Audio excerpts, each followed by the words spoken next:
মাগরিবের পরে কারো সঙ্গে কথা না বলে এই দোয়াটি 7 বার পরে আল্লাহ তাআলার কাছে যা চাইবেন আল্লাহ আপনাকে তাই দান করবে। অভাবে আছেন, ঋণগ্রস্ত আছেন, মাথায় টেনশন, ঋণের বোঝা, বাড়িতে থাকতে পারতেছেন না, আল্লাহ সব আপনার পেরেশানি দূর করে দেবে ইনশাআল্লাহ, যদি আপনি আমলটি করতে পারেন।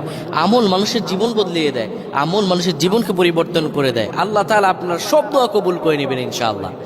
মাগরিব নামাজের পরে কিবলামুখী হয়ে থাকবেন, কারো সঙ্গে কথা বলবেন না, কারো সঙ্গে কথা না বলে কিবলামুখী হয়ে আপনি পড়বেন আল্লাহুম্মা আজিরনা মিনান নার, আল্লাহুম্মা আজিরনা মিনান নার, আল্লাহুম্মা আজিরনা মিনান নার।